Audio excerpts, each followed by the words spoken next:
Hi, how's it in the name of Christ? How you doing? It's your girl Karabo. I hope you're good. I hope you're peachy. I hope you're stellar, and I hope you're in a neat little bunch. If you're not, welcome to the party. Is that just not the story of our lives? Okay, so let me just put some caveats out there. Kindly look out for my captions. They're not always accurate. They sometimes use a small G for God. They're sometimes misspelled. Sometimes it's the wrong word altogether. Not very reverential. That's not me. Not quite my pick. It's not what I would have done.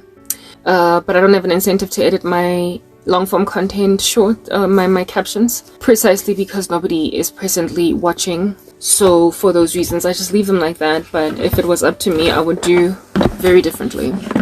If life was better, but it's not. Okay, and then next up, kindly look out for my makeup. I'm very potentially wearing application makeup. If I am, you'll know. If I'm not, you'll also know.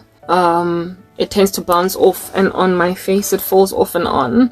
Yeah, I'm not shape-shifting. And then thirdly, I have a segment, an empathy segment that I just gotta get out the way.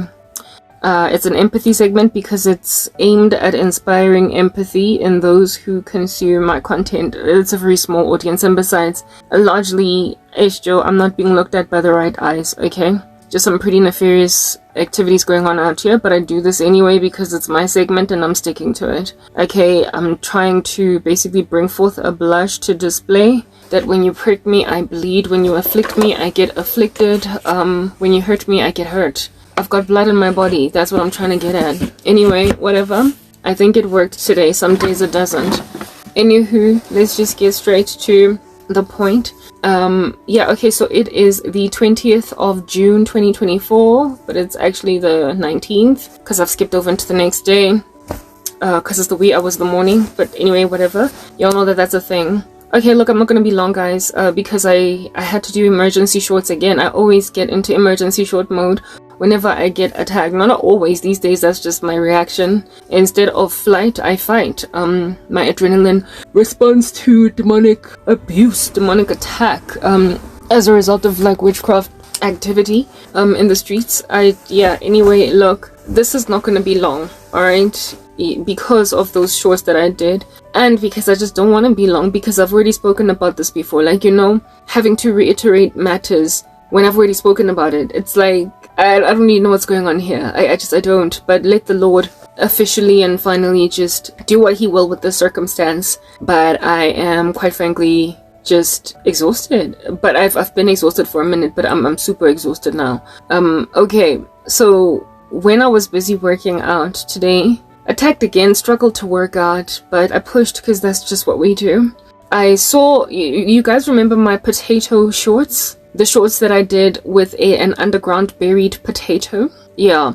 If you have been with me for any amount of time, I did shorts where I was a potato, okay? They weren't done that very long ago, so if you just scroll down my shorts, you might find them. I do have many shorts, so even though they were not that long ago, they are down there somewhere because of how many shorts I have, but they are recent in terms of the date. They were done in this very month of June. Yeah, in those potato shorts, I was basically lamenting about how I'm like a potato and I've been buried in the ground and God is gonna come at you with a flying kick, something of that nature. I had a vision while I was working out of my potato, like the version of me that is a potato, that was a potato in the ground. I had a dream of that potato being old and worn out. Like, you know when a potato gets old, you guys, like it gets sort of kind of wrinkly. Yeah, I had a vision of my potato not only being in a potato box, like a box where you would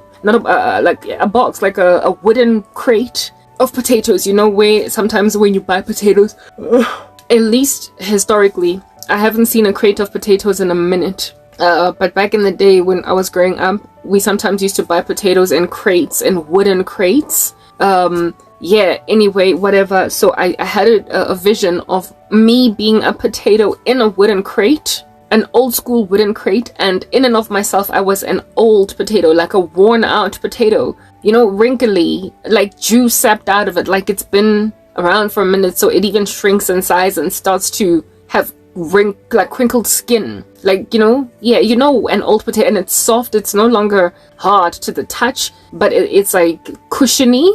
Yeah, I was like that. I was like that, or the potato version of me was like that. And I was like, God, how long are you gonna let these witches continue to experiment? And from what I understood, it came from a woman. It's a female that did this. Guys, you know, like, there's just a lot of evil. And it's funny, it's ironic, because the video that I uploaded, the most recent long form content that I uploaded, was where it is that I was speaking about the destruction of men by rotten women, and how it is that these destructive men don't destroy in isolation, but they're aided along and abetted along by women. Well, I guess it was an opportune or a timely video to upload at the time that I uploaded, given that I don't upload in real time because of just the affliction of my person by women. Like, guys, you know, like, I just, yazin, guys, dirty rats vibes die. I thoroughly feel that way. Like, Pied Piper of Hamilton. I feel like I'm actually playing a flute to some rodents, trying to lead them out of a town that they might ultimately enter a watery grave. Goodbye. Ain't nobody gonna miss you. Anyway, whatever. These embittered women, or these lackluster females, the ones that I'm dealing with are ones that, like in the video that I did where I was speaking about how women can be horrible in essentially contributing to the destructive demeanor of men. I was speaking about how it is that it can sometimes be their moms, their sisters, etc. Women who are allegedly well-meaning, all in the interest of improving the life of their children, their sons, their brothers, they then throw like good girls to bad men. Type establishment thing. That was the general lament that I was fashioning. This is not happening. 1 second. Anyway, whatever I'm doing, it is in the background and I'm distracted, but let's just move on. Yeah, I was lamenting. There's a video that I did very recently where I was saying that if people are triggered by my ministry, they do best to just walk out and encounter other people. If people are triggered by my ministry, they must leave. I made mention of the fact that I am deliberately targeting Gen Zs because I am aware of the frightful mistakes that millennials have made, and Gen X's, basically the older generations. I am aware of how frightfully ominous their lives now are as a result of their disregard of Jesus Christ and their fluffy, lukewarm disposition, them ignoring God altogether. And so for those reasons, I even put a caveat in my ministry saying, if you are a millennial and you are triggered by me because of the mistakes you've made with your life, go find somebody else that will be comforting to you, because I use the mistakes that people in my age group and beyond have made in order to basically stay Gen Zs from going out like that. I am targeting them in the worst way to not end up like my former friends, like my former colleagues, like, you get my point. People that essentially have made so many heinous mistakes with their lives that they struggle to listen to a person who has held fast to Jesus, held on to Christ, and has not made the mistakes that they all made and are now bearing the ramifications, the consequences, because the reaction to their embitterment in the climate of a person that is warning a future generation to not end up like them, their reaction might sometimes be sin. It might be basically making like Cain killing Abel. Do you understand what I'm saying? Women and men, but I'm speaking to women at this point, women who will go out of their way to massacre, neutralize, annihilate, essentially extinct a fellow female because she is doing that which Jesus would have her do. I told them, if you're triggered by my ministry, get out, find some other people that will be encouraging to you. There are so many people on YouTube that do videos that do not speak in retrospect, that do not do like these kinds of videos, that tell stories, get into an in-depth analysis of consequences as a result of what they've experienced. There are people who just give the gospel very flatly, very ubiquitously generally, and they don't go out of their way to essentially tell stories or tales of where they come from. My ministry is very testimony focused, and it is my testimony and pretty much my experiences at the hands of those who afflicted me because I gave my life to Christ, and I am still gaining for myself people who are my age group that have literally committed abominable, heinous mistakes, and instead of repenting and basically realizing that they've made their bed, now they must lie in it. They can't have their cake and eat it too, okay? They chose to mistrust Christ, experiment with witchcraft,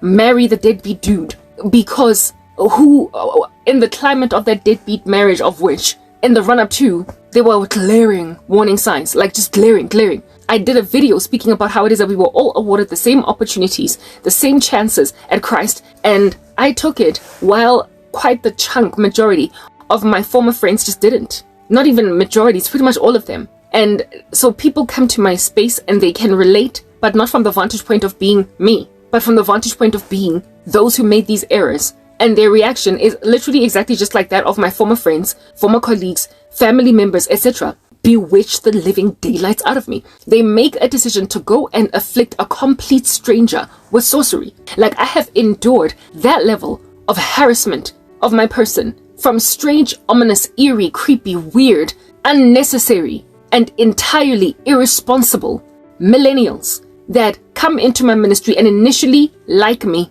Not just millennials, but Gen Xers. Initially they like me, but I'm just such a tough pill to swallow. I am such a tough pill to swallow with all those testimonies that I give. Like women who are married, for instance, to these heinous men that hold hostage women.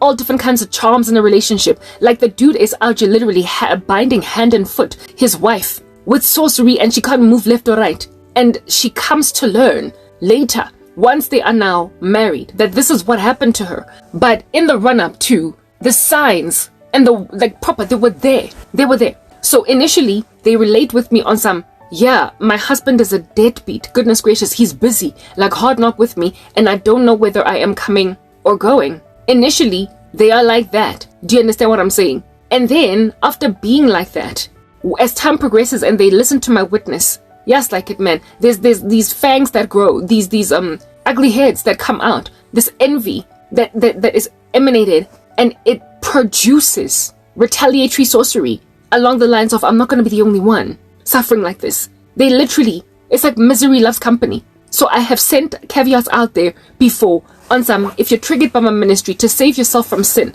to save yourself from the Cain-like general demeanor, get out, leave. I won't be afflicted. I won't feel sad, bad. I won't be, upset about the loss of subscriber. I will not. Because at the end of the day, the kingdom of heaven rejoices when even one sinner repents. If at all it'll cause this person repentance to walk away from my ministry, the loss of that subscriber is frankly a win for heaven, because they have gouged out their eye and they have cut off their hand. I spoke about how it is that if anything causes you to sin, that's what's written in God's word. 1 second. The Bible says gouge it out and cut it off if it causes you to sin. Do you understand what I'm saying? Yeah. So I gave counsel in that regard to these women that are triggered by me. I made it clear that I'm not the only Christian in these streets. I'm not the only ministry that can be edifying in these streets.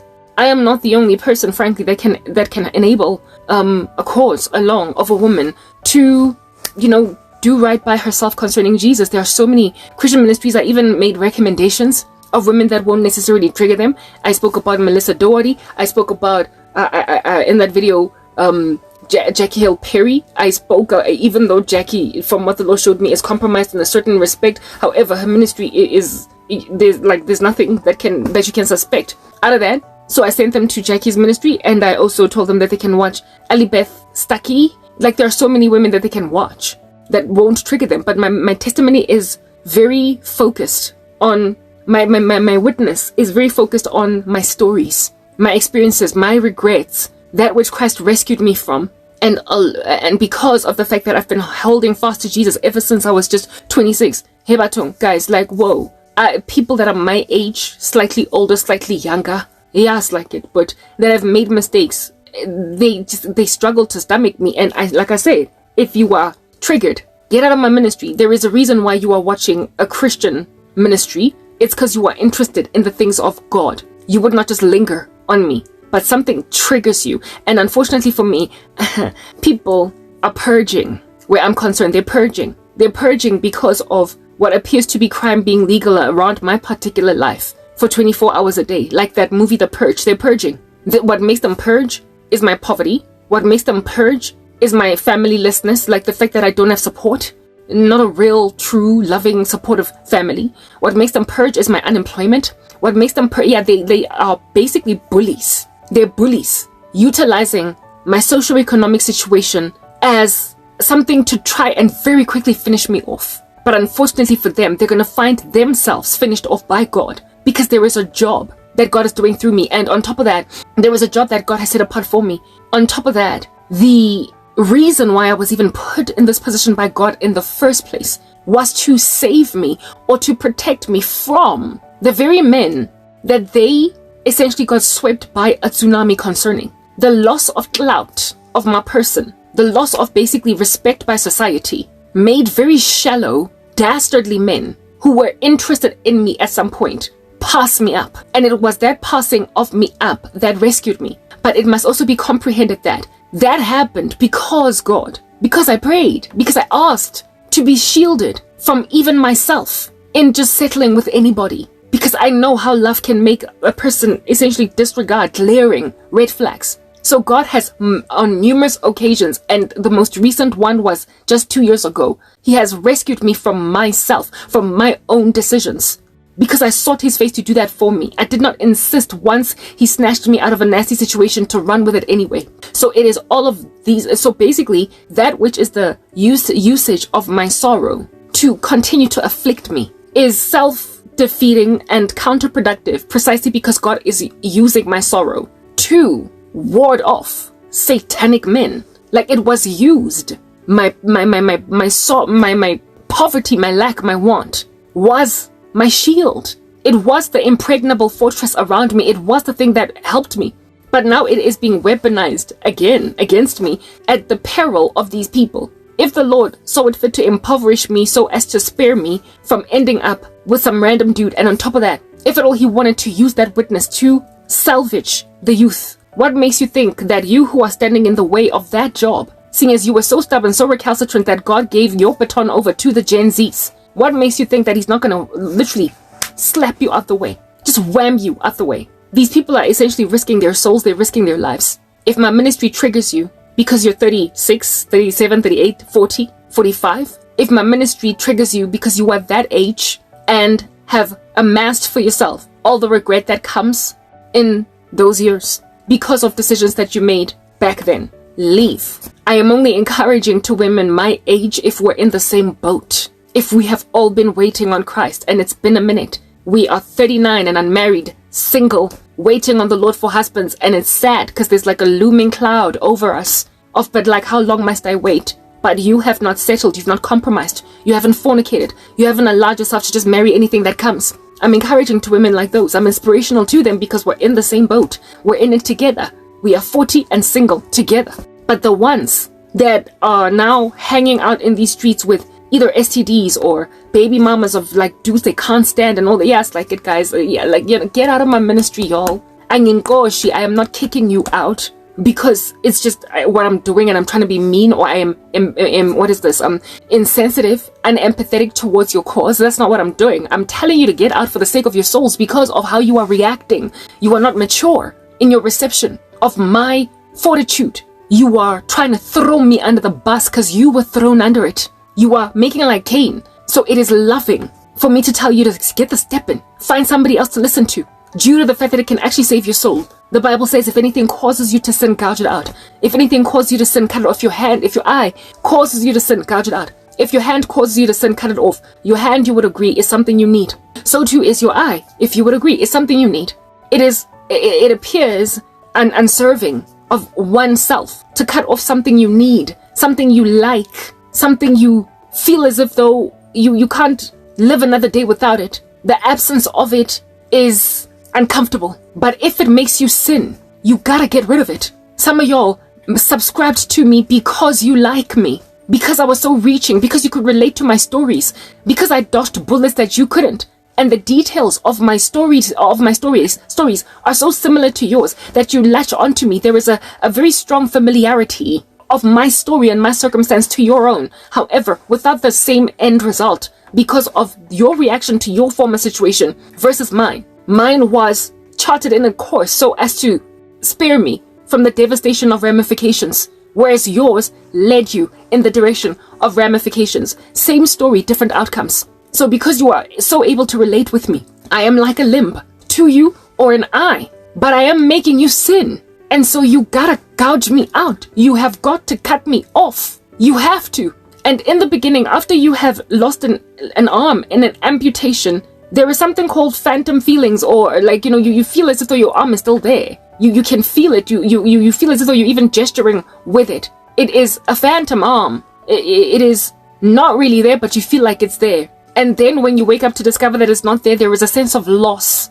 a grief, a bereavement. You gotta go through it. That's what I'm getting at. Just as with any breakup, when you spend all your time with somebody and then next thing you're not together anymore, it's going to hurt. And in the beginning, there's going to be a void that you may very potentially desire to fill with unhealthy habits, like getting back together with a person you knew you had to break up with, or like fornicating, finding a cuddy buddy in the street, somebody with whom to, cuddle, because the person, the significant other, is gone. They're not there anymore. There are unhealthy ways to deal with severance of a close relationship, and then there are healthy ways. However, time heals all wounds. Time will make you literally forget me, because at the end of the day, who am I? At the end of the day, who am I? Just some random chick you found the channel of on YouTube. I'm literally nobody. So therefore, nobody me. Nobody me. Do that to me. Make me nobody. Again, granted that you don't know me from a bar of soap, and here it is that you are literally investing in sorcery on a stranger. A person you just met on the internet, and her stories are so relatable and it's so painful that now you have gone on right ahead and made like Cain, and you're killing Abel. You're killing a strange woman you do not know. You're investing your blood, sweat, and tears in a woman you don't know. You consume my content like it's alcohol. You can't help but click on my videos because it's like an addiction to a relationship. You feel like you need a person. You want to hear what they have to say. The topic, the title is intriguing, it's interesting. You want to hear what her angle is on this particular issue. You are curious. It killed a cat, okay? Your itchy finger, your shaky finger that makes you click on my videos. You need to brittle it, cut it, unsubscribe, and then go to those three little dots on the side of a YouTube video. Click on them and then say don't recommend channel again. Do that to spare yourselves even from the recommendations of my videos. Unsubscribe and then do not recommend channel. Unsubscribe and then do not recommend channel, so I don't ever pop up in your feed ever again. If you've watched 10 of my shorts, it's inevitable that you're going to have my shorts recommended to you again. If you have watched 3 of my long form videos, it is inevitable that they're going to keep on getting recommended to you. So not only should you unsubscribe, but you should also click on those 3 dots on the side and say do not recommend channel. Then in that way they are not going to recommend my shorts, and they're also not going to recommend my long form content. And that's how you start to heal, okay? That's how you still start to heal. That's how you start to move on. That's how this amputation, this phantom hand of yours will all of a sudden start to not feel like a phantom hand anymore. You will realize that you have been amputated, and now you're just dealing with the amputation, and that'll save your soul. Because then you're not going to jealously keep on going back to witchcraft, keep on going back to the drawing board. The rubbish that I have been seeing at the hands of strange, suspicious little random women. I'm like, Yazin Bafazindini. At this point, I don't care about you anymore. Like, I just don't care. Whether you live, whether you die, at this point, I do not care. Because the comatose activity that you are partaking in, this flatlining thing that you are doing, I am already suffering. I'm already going through a lot. My life is already hard. And for my life is already hard. I don't need any more of this stuff, but at the end of the day, whether or not, people have no respect for the fact that I don't need any more rubbish in my life. But what they can respect, seeing as you're so narcissistic, is your own soul. You can at least respect that it's literally headed to the abyss. You can at least respect that much. The self adoration, the self exaltation that you are in, the aggrandizing of your person. Let that snatch you out from the flames. Let your own self-love snatch you from the flames, seeing as it is not concerned for my well-being and my emotions, my feelings, and how I am going to be devastated by what you're trying to do to me. Yeah, seeing as I am not the inspiration here, given that you are as selfish as you are, continue in that selfishness and save yourself selfishly from the flames of hell by getting out of my ministry, seeing as you can't consume my content with maturity. Millennials and Gen X's, and like I said, I'm not kicking you out if you are innocent, if you are innocuous in this matter. I am literally deliberately targeting Gen Z's and Alpha, which is unlikely. Ain't no 13-year-old listening to me right now, but you get my point. I'm targeting the youth to help them avoid the mistakes I've made, the mistakes my former friends have made. Wada fish paste, all that jazz. I am targeting them. Yesterday I did a whole video speaking about how it is that if you can avoid recreational dating at all, fornication, all that jazz, do it, please. Those are mistakes that I made. I wish I had not done it, because then I wouldn't have collected myself all these rubbish boyfriends. I wouldn't have done that. That's my ministry. That's my angle. But even in spite of targeting Gen Zs, I am nonetheless being viewed, of course, by people my age group. I will likely, largely, more than likely attract them. Not all of them are dishonest or unbecoming or ridiculous. So I'm not kicking them out, but I am making it clear that I'm trying to target the kids. But everybody else that is triggered by me, gouge me out, cut me off. Because herein lies the deal. The wickedness that you are walking in, women. I need to do something. The wickedness that you are walking in is going to devastate not so much me but you. But in the run-up to it devastating you, it's going to hurt me. It is tormenting to understand just the support of rape that women are actively participating in. It is withering of my view of the female species. It is literally destroying how I see women. And it ought not do that, just to gauge that there are women who are the equivalent or tantamount. That's actually what my little emergency shorts were about. Women who would be the tantamount of those who are helping men pin down women that they are raping. You are the one that has bound her hand and foot. You're the one that's making sure that she remains kidnapped in some shed somewhere in the wilderness. You are essentially throwing women to sharks, because I can't be the only one. Except the thing is here, right? These sharks that might have devoured you, you were willing at the time of their devouring of your person. You essentially swam in sharky waters, knowing that they were there. And you imagine that you could pet a shark because it was a baby shark. You imagine that you could play around with a shark. So you threw yourself in sharky waters. You put yourself in a position to be experimented with by a man. Promised things that can't possibly be fulfilled because he was obviously ungodly. And you were toggling with the things of God. You were investigating the things of God. You were keen on the things of God. And you could tell that a man that you were busy fraternizing with was insincere about Jesus. For crying out loud, guys. You could tell that he was insincere. From his belly was not flowing rivers of living water. His fruit left a lot to be desired. His life, his rap sheet was so substandard to yours.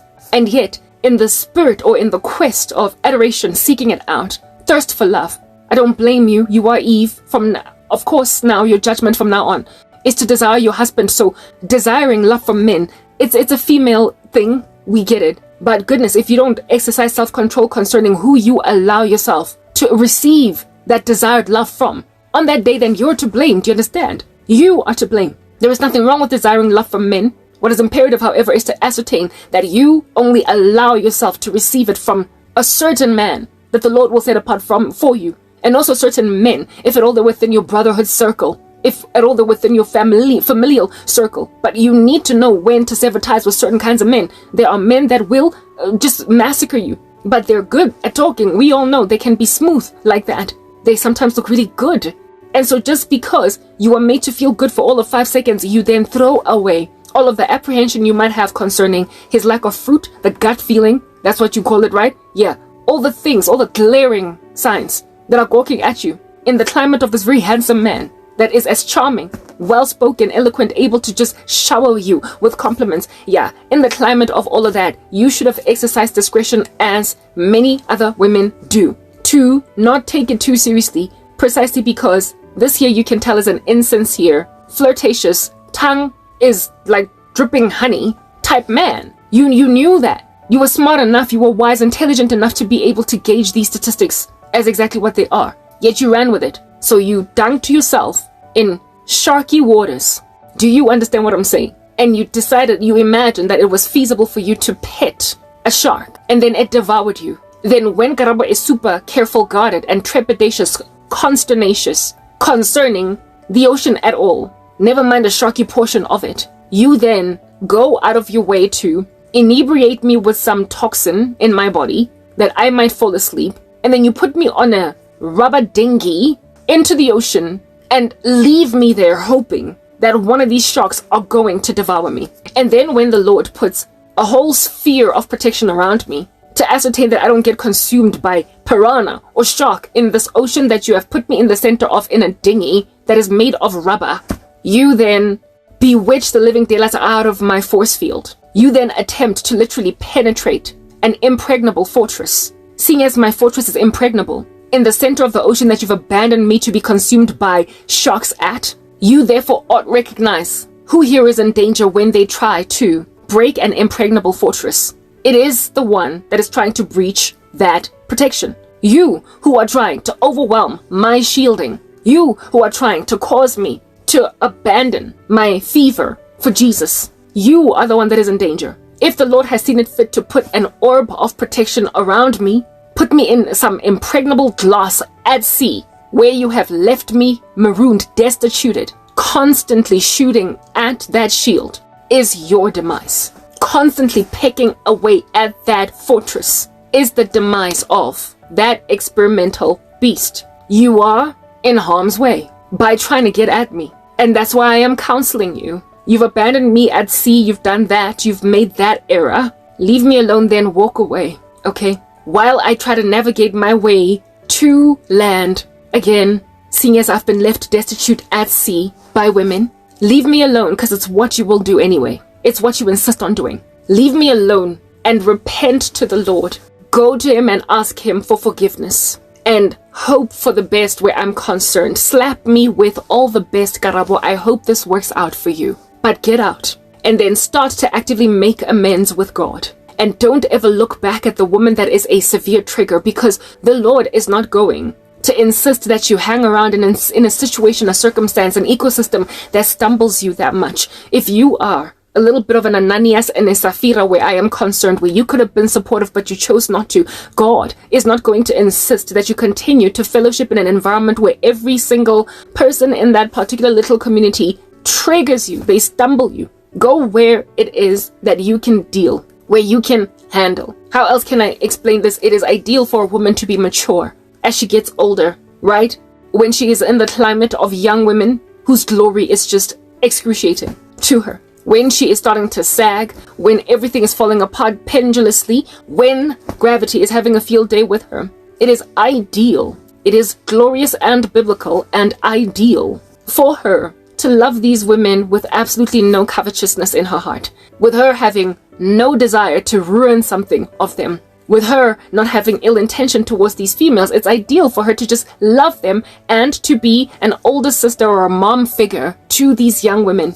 It's ideal. It's ideal for this woman to take them under her wing like mother hen and essentially counsel them, mentor them in womanhood. It's ideal that she should do this. But if this woman suffers vehemently from an excruciating jealousy against younger women because she has been, for instance, abused by an ex-husband that used to always just pick away at her glory, always telling her that she's not beautiful anymore, that she's getting old, or during pregnancy, mocking her stretch marks, calling her a zebra, saying that her cellulite is canyonic like the Grand Canyon, and it is unsightly. And every time they were at the mall together, he couldn't help but be like, see, if only you look like that woman, if only you dressed like that woman, if only you had that glory.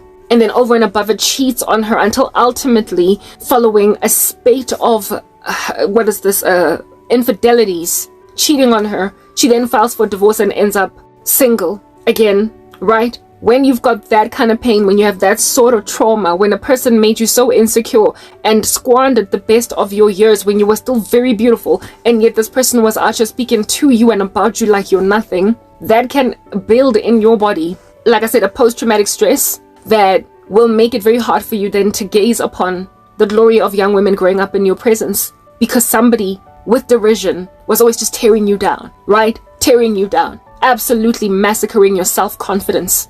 It took years of destruction. It is not going to take 2 days to recover. Rome was not built in a single day. Do you understand what I'm saying? So therefore, in your journey of healing, you are better off in the company of women your age that also have got issues with gravity, women who also need a whole bunch of tretinoin and retinol, women who also have a whole bunch of grays, stretch marks on their stomach from multiple pregnancies, women with chubby knees and chubby ankles because they're getting older. You're better off in the climate of women whose outward appearance does not trigger you in a way that your husband was mocking. So, as an aspirational gospel servant, you then ought recognize where it is that your ministry will probably best be fitted, and for you to best also walk in a godliness.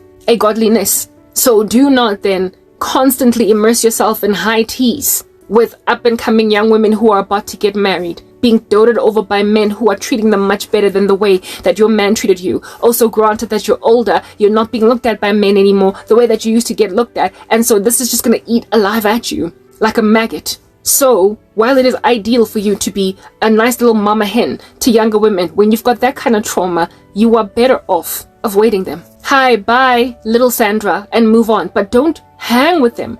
Don't insist on counseling them. Don't sit around listening to their stories, their testimonies. They're gonna eat you whole. The Lord gets that. The Lord knows that we are made of dust, and so he has compassion on us. If you do not bridle that, if you don't exercise that self-control, and if you don't recognize your own weaknesses, you are going to end up like Michal, David's wife, who, when the king was out here dancing, she was mocking him, teasing him, trying to basically rain on his parade. That is a person who is walking in a jealousy against someone that is walking in a glory. And it causes them to be offensive, insulting, full of backbiting. It's entirely unnecessary. You need to know what ecosystems to immerse yourselves in. The Lord expects you to be kind to everybody, to young women and older women, but he knows what your limitations are, and so therefore when you avoid them, you are not being ungodly, you are being self-preserving. If anything causes you to sin, gouge it out, cut it off. If you struggle with young women, don't insist on having a ministry as a middle-aged woman that is going to be counseling younger women. If that is something that triggers you, don't insist on it. Having used that example, then I am now going to use the same sort of kind of analogy where I'm concerned. Y'all are struggling with me for reasons that you were likely traumatized by the very thing that I have evaded, the very thing I've escaped. These Hunger Games I've been in and constantly winning, you at some point fell prey to them. And so that trauma makes you look at me like this annoying, bright-eyed and bushy-tailed irritant that is frankly constantly just poking and prodding away at your open, glaring wounds.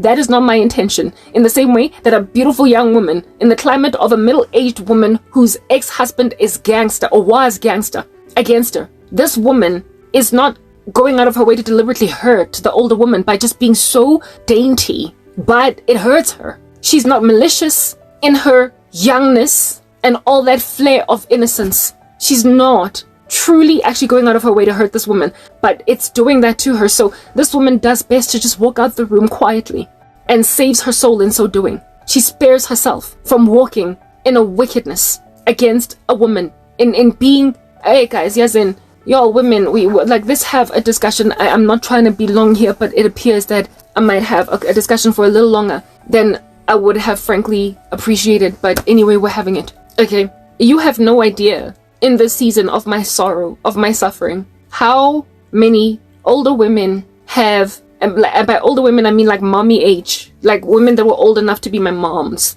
Guys, purely because of my persecution, my suffering, my sorrow, how it is that I was so mistreated by family, how I got yelled at. It just breaks my heart to think about it. You know what it actually reminds me of? There's actually a celebrity version, an example of this that I can use to help you understand just how inappropriate a situation was. You guys will remember when Justin Bieber got interviewed by Ellen DeGeneres. Like I wanted to cry when I was listening to that, when I saw that interview. Okay, Ellen DeGeneres essentially made a decision that she was going to be Justin Bieber's mom for the day. All right, 1 second. Ellen DeGeneres made a decision that she's going to make herself mom and legal guardian over Justin Bieber. She essentially left her designated position. She abandoned her jurisdiction and entered into another person's domicile altogether. It was unacceptable what she did that day. Ellen DeGeneres is a celebrity, talk show host, or was, I don't know what she's doing today. Similarly too was Justin Bieber, a celebrity invited to such show as this. To get invited to a talk show to speak about your exploits as a songstress, a musician, a comedian, whatever, you don't expect that people are going to be rebuking you, sorry, like you're a bad little boy and you need to be spanked and whatnot, like just basically calling you out almost as if though you came home super late after skipping curfew and your grandmother was waiting, huffing and puffing at the door, ready to just tell you where to get off because she is in a position, like I said, she left her jurisdiction. Grandmother or mother is rightly, fitly placed in a position to rebuke this kid for skipping curfew, for making out with girls in the street, etc., stuff like that. But you don't get to, as some woman from next door that barely knows this kid, when this kid is just riding by with his bicycle headed home, because you overheard that yesterday he skipped curfew at home and he's already been rebuked by his mom and everybody. You then make a decision to just hurl insults at this kid as he's riding by your house on a bicycle, coming back home from school, and this boy literally goes out of his way to greet you, "Hi, Mrs. Thompson," and Mrs. Thompson, without even greeting back, is like, "You're such a horrible kid. Why did you get like home late yesterday? Your parents must be so disappointed in you. You need to get your act together. What kind of a..." And this kid is just like riding his bike, heartbroken. You can see that he's afflicted by the way that this woman is speaking to him, and he is shocked because he did not expect that this would happen when he rode past Mrs. Thompson's house and greeted. Instead, he just got hurled at by someone who left their jurisdiction and saw it fit to make themselves something that they are not. Ellen DeGeneres did that to Justin Bieber. She made herself his grandmother or his mom, perhaps his aunt, and decided to just rebuke him on national television. A grown man. He was at that stage already past his 18th birthday. He was a grown man that a woman that was older than him, yes, mother age indeed, but not in any position to rebuke him, not like that. If at all you're going to be speaking about Justin Bieber's, misdemeanors or bad behavior from the vantage point of being a talk show host, you should be like, "But Justin, goodness, that story, what do you have to say for yourself about that? Interview him from a vantage point where you are not condescending. She was so incredibly condescending of him, and it caught him off guard. Visibly, you could see it in his face. That's why I was emotional. Like, I could literally cry when I saw it being covered by somebody else on YouTube. I literally got emotional. I was sad because I could see that he was caught off guard, and his reaction was humble, the way that a kid would react to a gogo yelling at him. A kid would react to a mom yelling at him, right? He did not respond with, "Who do you think you are to talk to me like that?" He reacted with a "ma'am, sir" type vibe, the way that if you were to get yelled at by some gogo that is out of her plane in so doing, you would react, if at all you're a respectful boy or a respectful girl. However, at the back of your mind, just be really heartbroken about why it is that is this woman yelling at me like this. That's exactly like Ellen DeGeneres literally went off on Justin Bieber the way that a mom would go off on a kid that skipped curfew or that is busy snuggling with all the girls and not doing homework. She did that to him, comprehensively leaving a jurisdiction, like I said. And Justin Bieber was just staring at her as he was busy talking to him like this. And he was obviously hurting and broken. He was clearly shocked by the way she was talking to him, and he just did not know how to deal with that. It was just painful to observe. And that situation with Justin Bieber and Ellen DeGeneres, I endured it. I don't know how many times in this season. And mind you, Justin at that stage was a young man in his 20s. I was already in my 30s as a grown woman who had a whole career. All that happened was that I lost that career, and then I got reviled. My name was false witnessed against. My name was dragged through the mud. And people caught wind of what in the world apparently that I am in the grapevine. And upon hearing what I allegedly apparently am in the grapevine, saw it fit to talk to me like some teenage girl that needs to be rebuked for always just sleeping around with the boys, coming home after midnight, not doing homework, always getting grounded. Always getting detention at school.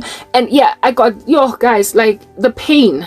And because it was old women that were like the age of my mom, I did not tell them, "Who do you think you are?" I didn't react to them as you are in no position to tell me this. I just kept quiet and took it. And the whips, the lashes on my back was so excruciating.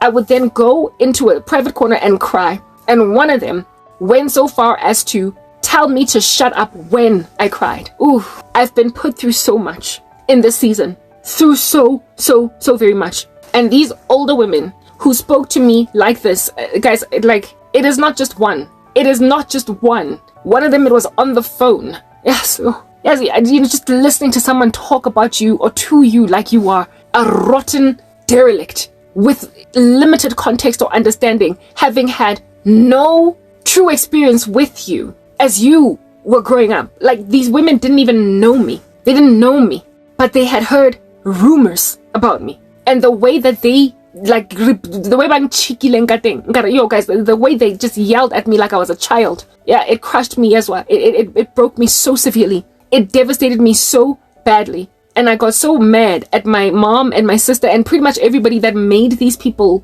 do that. They like speak to me like that. I got so bitter at the fact that that was done to me. But why did those women react like that when there was nothing that I had done to warrant that? One of the women, I was so much like a daughter to her in the season when I was in her space that she used to always just call me for favors. At some point, I fixed her remote control and I was fixing her DSTV had an issue and I corrected that.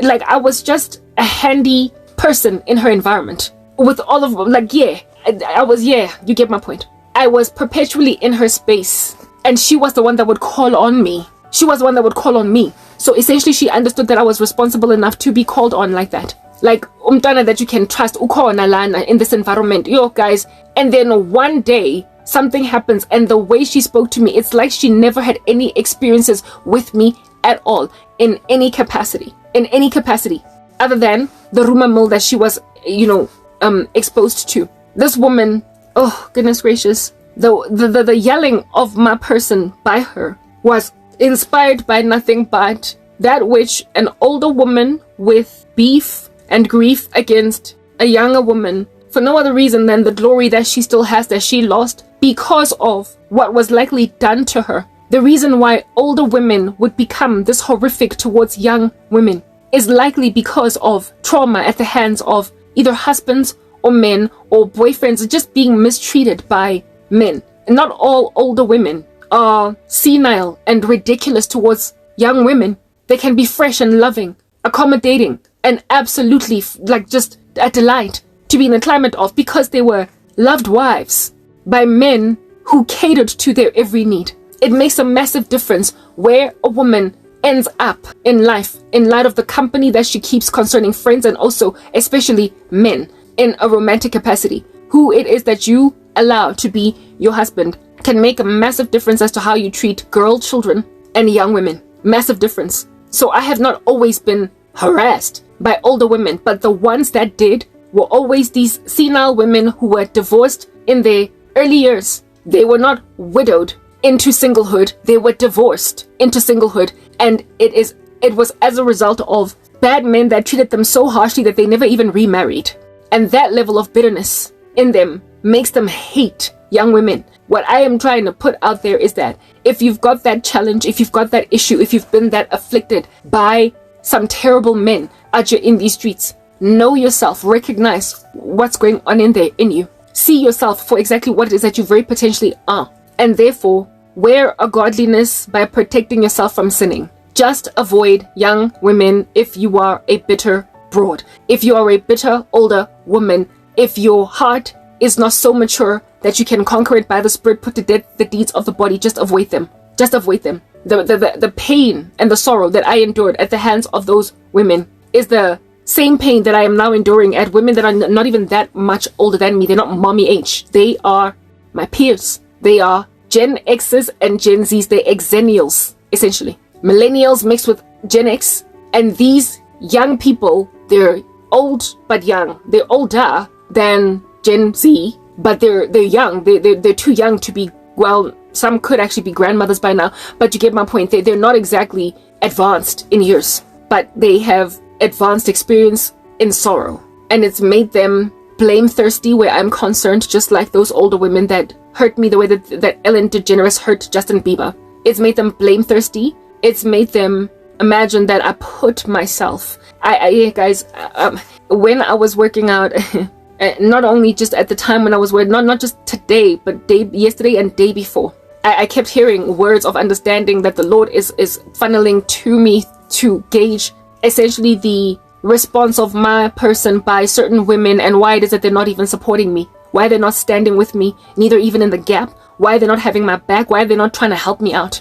And among the thoughts, let me just tabulate them as I speak right now that I might get them out. Yesterday when I was working out, day before, well, yesterday was like pretty much 2 day, right? But as in the day before the last session of exercise, I hear she's putting herself in a position to be korobelad. She's putting herself in a position to be korobelad. So essentially watching my dance videos, my exercise portion of my ministry, and saying that me uploading that content is me putting myself in a position to be slapped with korobel. Korobela is a love spell. Those of you that speak English only, love juju. These spells that men put on women to make them be with them by force. I call it rape because it's the theft of autonomy. It's like roofies. It's taking away a woman's faculties in order to make her ultimately end up in your bed when she would not have done that independent of your enablement by spirits. So I call it spiritual rape. It's properly like roofies. That's what korobela is.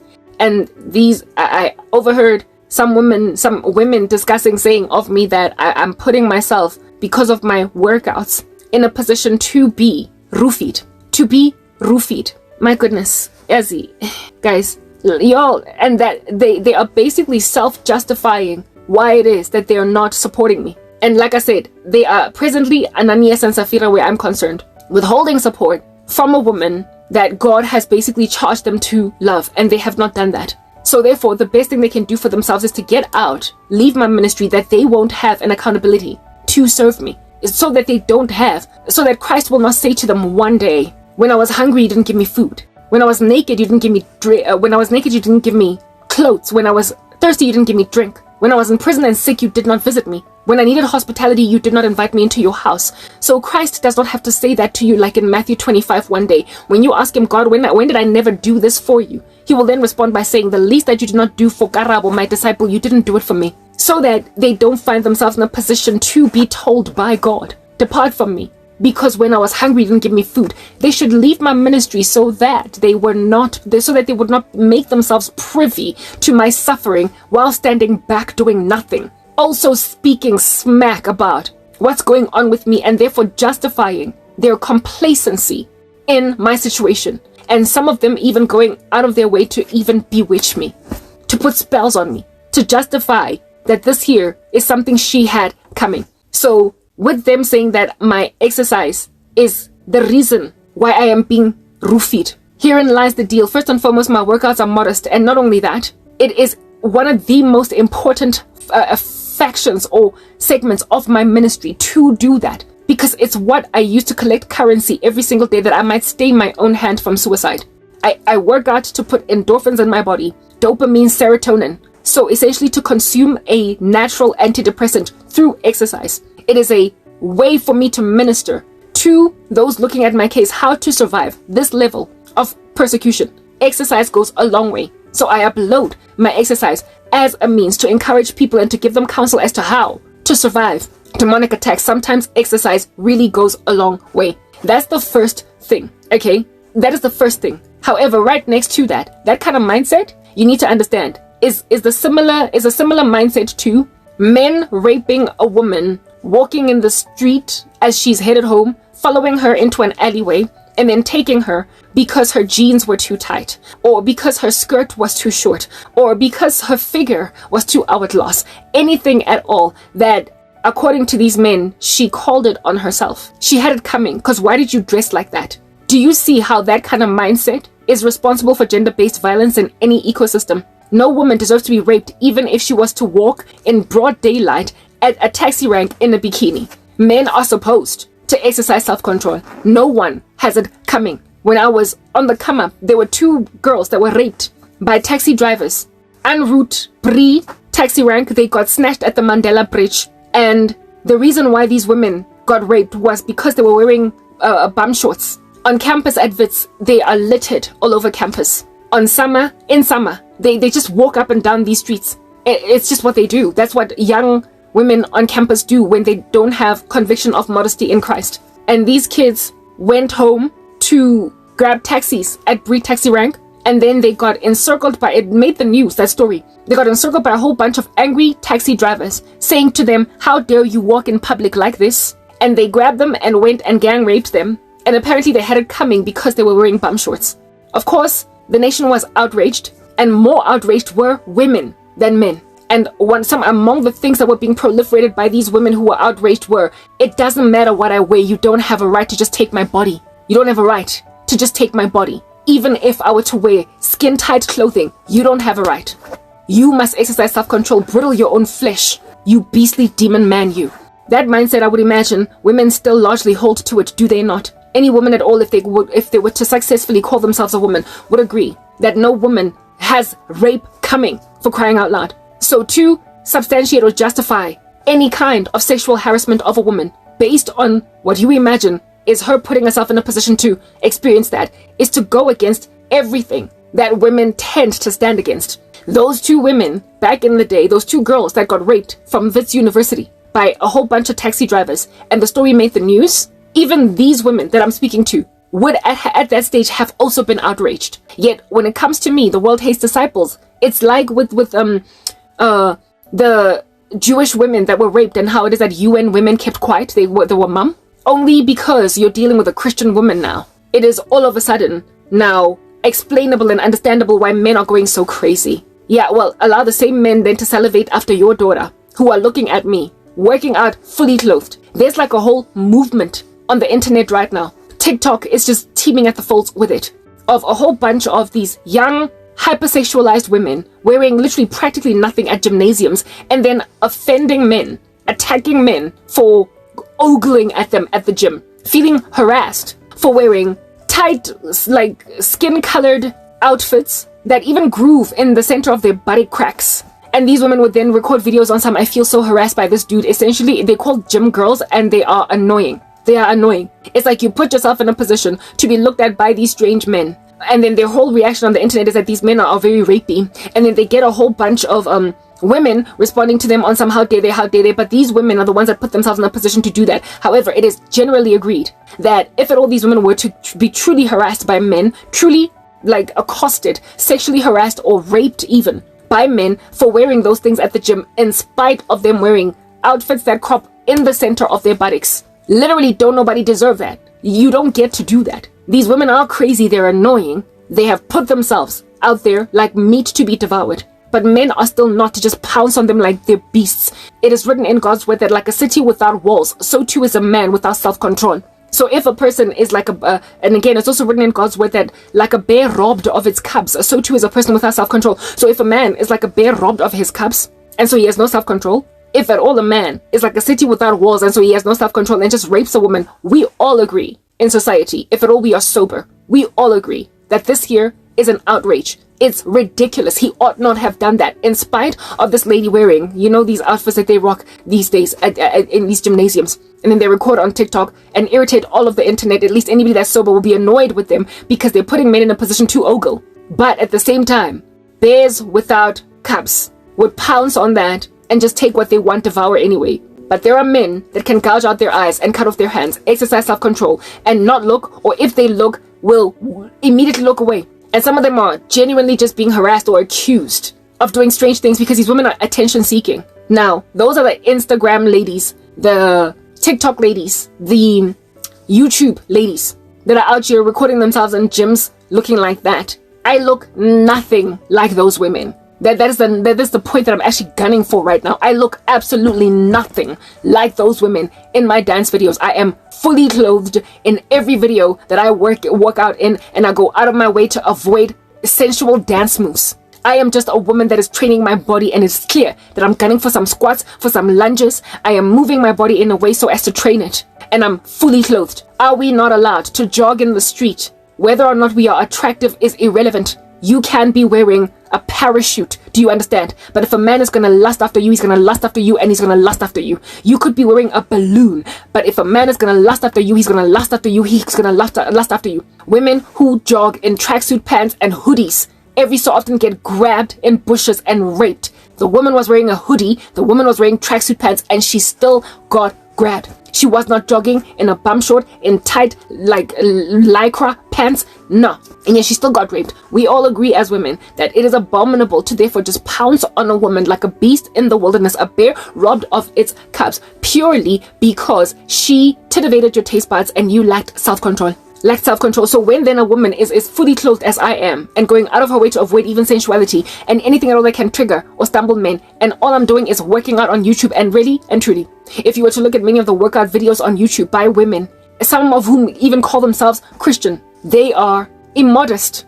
Do you understand what I'm saying? They're immodest. And even within their immodesty, it's not even that immodest in comparison to some of these gym girls. They are immodest in the sense that you see their tummies, immodest in the sense that you see all of their thighs, but they are wearing, what do you call this, like sports bras and tights. It's immodest in the sense that it is immodest if you're a Christian woman, but it, according to the standards of this world, is actually quite very decently clothed, given the trend of wearing practically nothing when you work out these days. And yet these women, nobody is saying to them, you deserve it, when you are being salivated after by some roofying men. But with the woman that is fully clothed, working out in the fashion that I work out, I am being spoken of as one that is calling korobela on herself. Yeah, like the woman jogging in the bush and gets herself put in, like, you know, accosted, like yanked in a corner and raped. She had it coming. Why? Because how dare you jog in front of men? How dare you jog in front of men? With that kind of mindset, ain't no woman supposed to have a fitness like channel at all, a fitness endeavor at all. They must just work out and squat in their houses and leave it there. If you can influence people in fitness without stumbling them and without also messing up with women's modesty, why not do it? There aren't enough Christians out here trying to train Christians how to be a fitness influencer without being immodest. So there's frankly a market for it, and I'm tapping into it. And I am being communicated as one who is stumbling men deliberately. Like I am out here lifting, doing a deadlift at the gymnasium, wearing some kind of cropping right up my buttock, tight. That's also the same skin color as my skin, so I look naked. That's what's good. I'm not doing that, am I? And yet I am apparently, allegedly deserving of all of this korobela. I am apparently, allegedly deserving of all of this korobela. Women, you are unacceptable. Your disastrous way of thinking is insatiable, frankly, and you need to conquer it in the worst way. I'm not going to make this video 2 parts. I'm going to get everything I need to say in this 1 part, frankly, because my edits are killing me. That was the one thing that I heard when I was working out, that I apparently am putting myself in a position to be korobelad by some licentious men who are like bears robbed of their cubs, incontinent, entirely lacking in self-control. I had it coming, Mina, le korobel, this roofies, coming from women.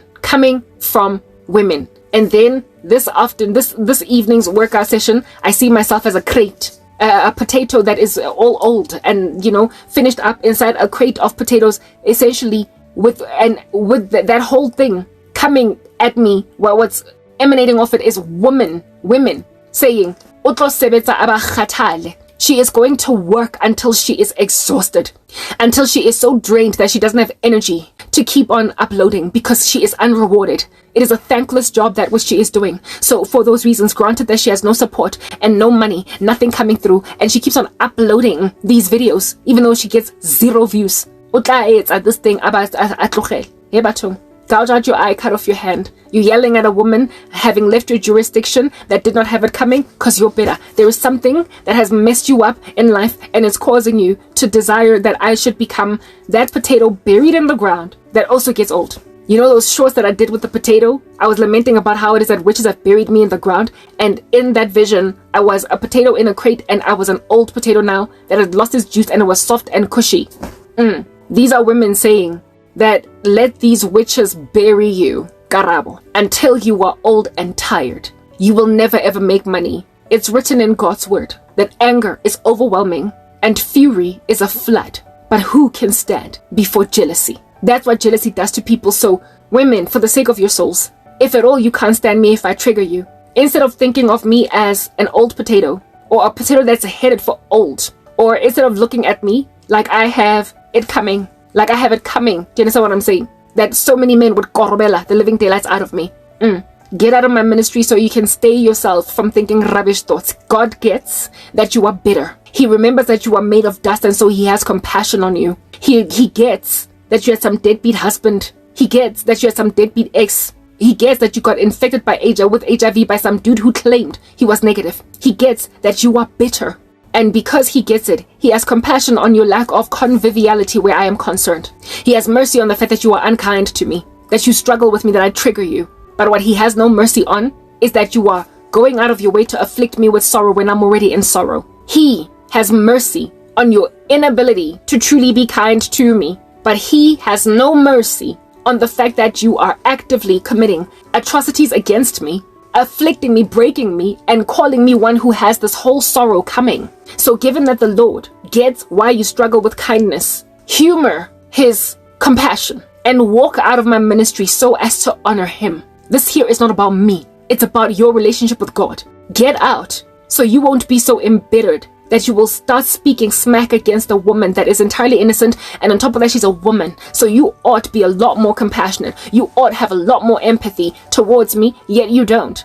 Do not make yourself the thing that's going to be told to depart from me, because not only what did you ascertain that my disciple is maintained in hunger, when it is that she was hungry, you didn't feed her. You not only ignored her hunger, but you literally went and grabbed your 2 fingers and stuffed them into her throat after she ate and made her vomit. You stole from her over and above. Ignoring her hunger, you also stole from her. You did witchcraft and made sure that she cannot break past, that she will not get out of this, that she's going to be that old potato that's going to be buried underground until she's so tired that she can't work out anymore. You made my daughter bulimic. You properly took out all the food that she was putting in, all this work that I do with no reward. The Lord has pain and sorrow concerning it, for we are supposed to work by the sweat of our brow that we might eat. And it is also written in the Acts of the Apostles that if anybody does not want to work, let them not eat.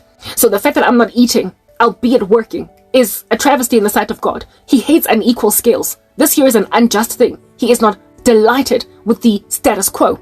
And some of y'all are participants in the mutiny against me in that regard. You are yelling at me like Ellen DeGeneres yelling at Justin Bieber, and you are putting yourself therefore in harm's way. Get out of my ministry. Sever your hand. That phantom feeling sensation that you have will ultimately fade. If you find me extremely relatable, but you are unable to be mature, get out. There are so many other women that you can listen to on the internet that are not going to trigger you because they're not testimony fueled in the way that they deliver the gospel. Get out, because you are literally in harm's way by having these kinds of thoughts. And then the last abominable, really feverishly disgusting thing that I saw was of 2 women having a conversation among themselves about my baby daddy. That's why I did some emergency shorts. My baby daddy. For those of you who are new to my ministry, fret not, freak out not. No, I do not have a child. I've never had a child.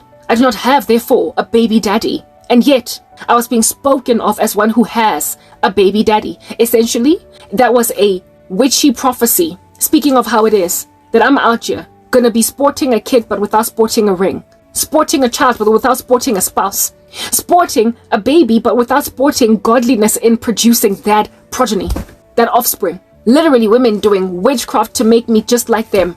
I was Christian Nami holding on to God, but then my biological clock was ticking and I made a baby anyway. I'm 39, we get it. Geriatric womb, we absolutely get it. But I am also a Christian. First, before I'm anything else, I'm a disciple of the Lord Jesus Christ. And he's got rules. He's got stipulations that he put forth. And he said, do not be unequally yoked with unbelievers first and foremost. And secondly, don't fornicate. Flee from sexual immorality. And these women are trying to make me have sex. Why? Because you did it. You did it. You know why? Because you didn't count the cost of being a disciple. You did not actually build your house upon the rock. That's why you got taken away by every tsunami, every wind and every wave that tossed you to and from by every wind of doctrine. You now imagine it's feasible for me to be tossed because you were tossed. Do not compare us to each other, because if you were never truly regenerated by the Holy Spirit, you cannot compare yourself to a true Christian. You have no idea the amount of reverence and fear we have for God, for the one true God. No idea. So therefore, to imagine that you can continue to concoct spells that are repetitive, frankly, because it's not the first time I'm enduring this rubbish, concoct spells against me, to just settle for some random deadbeat no-brainer out there in these streets, that's going to impregnate me because I'm furiously worried about my biological clock that is ticking. When I was working out, as a result of the sorcery of these gangster women, there then, of course, was a bravado and an emboldenment that I felt, an emboldenment, like men feeling emboldened to carry on. I spoke in the video that I did yesterday that a lot of the reason why these men don't stop with their insanity is precisely because of the fact that they are supported, aided, and abetted along by women. There is nothing that incentivizes them, or rather disincentivizes them from continuing in this fashion. And so they carry on. Women are applauding them. Positive reinforcement. They're enabled to carry on doing what they're doing because everybody loves them for it. They are being rewarded for wicked behavior. So I got a vision while I was working out of me mistakenly just kind of having sex with a guy. I don't even know how that happens. I mean, to have sex involves so much energy. There is so much mechanical work that is involved in eventually ending up having sex. You gotta unbutton clothing. You gotta literally like land on and get inside a private room, close the door, and disrobe yourself, and then get down. So for me to mistakenly have sex, how did that happen? How did I partake in so many mechanical activities to end up in an environment where I would be having sex and then whoops, I'm pregnant? For me to just go out of my way to sin against God, humoring some fraternizing buffoon that does not even know God. Somebody out here flirting the living daylights out of me with me until I am in a private space, disrobed, having sex. It takes so much to get there. There are so many steps to count to get there. And for a person to try to take away a person's autonomy to a point of eventually ending up in that zone, for me to take a call of a man, for me to humor him, chat with him, perhaps in the direct messaging space, and then one day hop in his car, him drive to a hotel or his apartment, and then all that happen, for me to allow all of those steps to happen starting in the direct messaging space, because where else are they going to find me? Where else are they going to find me, seeing as I go nowhere and I do nothing with my life but this? Where else? So basically the first step is for me to humor some idiot in a direct message that's one day going to pick me up and put me on some bed. All those steps, I gotta take them because somebody took away my autonomy to think straight, and also my autonomy to choose to love Jesus. You are pompous, arrogant guys, and you are headed to the flames of hell as a result. The result of this is not going to be very pretty. I then had a dream last night. This time it wasn't a vision when I was working out, but it was a dream where it is that I was a stepmom to some dude with like a couple of kids and an ex-wife that was a really bad girl. The very thing I keep on lamenting against. Marriage and remarriage, all that jazz. I'm not doing it. But people keep going back to the drawing board where I'm concerned because women, you're being supported. I am being spoken of as a person that is sexless. No, I'm not sexless. I am celibate. The way you think is warped. A teenager that is yet to have sex is not sexless. A 7-year-old child that is not yet sexually active is not sexless. They're just in existence until such time that they are in a position to have sex. I am not sexless. I am waiting on God for a husband. I am not morose at the prospect of not being engaged in sexual relations. I am cured from the bondage of fornication. It happened 13 years ago when I gave my life to Jesus. I was rescued from that futility. Rescued. And yet I am being regarded by fornicators as one who is sexless. You might as well call a 7-year-old girl sexless then. Because that's exactly what reverting to chastity and purity is like. It's like you never did it. Because you are yet to rightly and legally do it in a marriage. So continue in that such perverted talk, guys. And trying to get me to accommodate some dude that's gonna make out of me Alicia Keys or Angelina Jolie. Someone that actually steals a husband for some woman. Like, Papa, I keep lamenting against these things on a loop. The psychosis is exquisite. It is exquisite. And yet people don't gauge it for exactly what it is. I am exhausted with the wickedness of my country. I am especially exhausted with the wickedness of women in this particular feat, in this particular endeavor that I am walking in right now. I'm tired with the wickedness of women. I'm tired of the wickedness of men, of course. Women, however, are especially disappointing because you ought to be doing differently by me. You ought to be thinking different thoughts concerning my situation, given that it is so triggering to so many women. This here is a common issue that we all experience at the hands of entitled men. And yet no one is standing with me because I guess, you know, the rules are different when you're Christian. The rules are different when you're a Jew. When you're Jewish or Christian, the rules are different. UN women ignored the rape against all those women in Israel. And I'm being ignored because I'm a godly woman. And apparently my exercise is fitly the reason why it is that I am being roofied so much by men who are essentially incontinent. They are cities without walls. No self-control. But women are out here saying that they get where these men are coming from. Yeah, just in the same way that I guess you might have gotten where those rapists of those young women from Wits University were coming from. Well, when you think about it in that vantage point, when you go and you grab a worldly example, you then see just how abominable such trashy thoughts are. And yet, you don't see it that way with a godly white woman. That's why I gotta get out of my ministry. You are trying to make me fornicate. It's never gonna happen. But just the fact that you can fathom that the day's gonna come when I would walk in so many mechanical steps to get to a point of laying under a man and making him my baby daddy. Whoa. Like so many steps. Just the fact that you think I can actually get there is pompous, guys. It's arrogant. It's just so narcissistic. Just leave my ministry, women. When this is you, just leave. Get out. I told you, I'm gunning for the Gen Zs, yo. I am gunning for the Gen Zs. If you're an exennial and you're suffering with listening to me, rescue your relationship with Jesus and so therefore your soul by getting out of my ministry. The Lord gets that you struggle with kindness where I'm concerned. He gets it. You had a deadbeat ex. You were given HIV by some rando. He gets it. Now get out of my ministry so that you will not, in the spirit of being triggered, afflict me. Just leave. I am sending you to your own salvation. I'm trying to snatch you out from the flames by telling you to get the step in. It's not me kicking you out. It's me inviting you in, actually, to the kingdom of heaven. I'm inviting you by kicking you out. Otherwise, you are not going to get saved. You need to leave my ministry because I had a dream, a horrible nightmare of some gargantuan, tall, menacing, beastly demon excited to receive a man and a woman. It's like he had justice scales. And on both sides, on one side was a man and on the other side was a woman, into hell. Like a big, chunky, red, ugly demon. It was tall, it was gargantuan. It was carrying a man and a woman on both hands. And they had just died. The Lord is showing me that this balance of Bonnie and Clyde, this criminal pair of men and women that are participating in the mutiny against the body of Christ, you are about to enter the abyss. And today I am lamenting against these wicked women in particular. Men are at this particular juncture, byproduct, responsibility. It lies on the women for putting them in a position to think that I am grabbable and gettable. As for me being a potato buried underground, being bewitched into obscurity, if at all, I am still frozen because I don't know what's going on with my YouTube channel. Everything works out for my good. That much is a certainty. Romans 8:28. All things work together for the good of them who love the Lord and are called according to his purposes. So, while I might not understand what's going on, the Lord told me not to lean on my own understanding.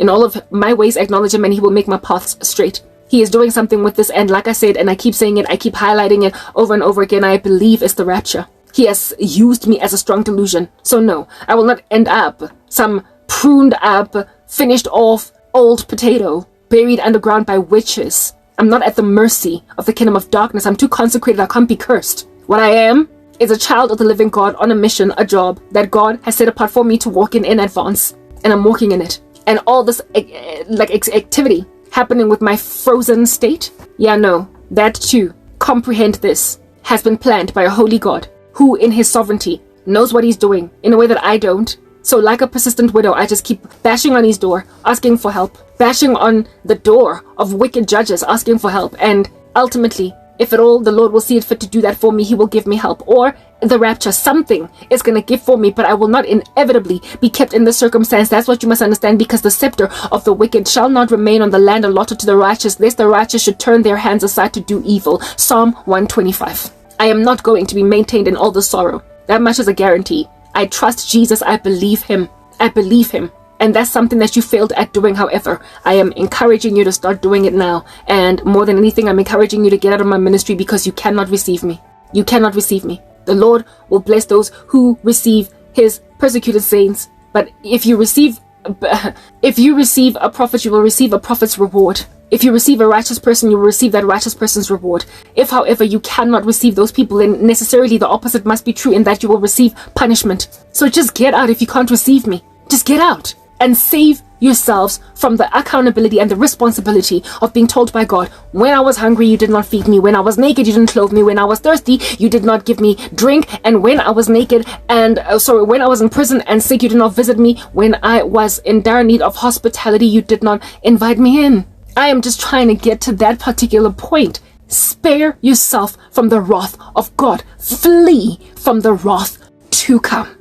There is really nothing else that I can say at this point. I am not marrying some deadbeat. I'm not marrying some dudes, some scraps, some man with an ex-wife. I'm not marrying some dude with baggage. I am not having a baby because my biological clock is ticking. I'm not doing any of that.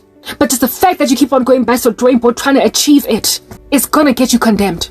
Do not say I didn't warn you. I'm signing out in Christ's name, Cran K. Peace.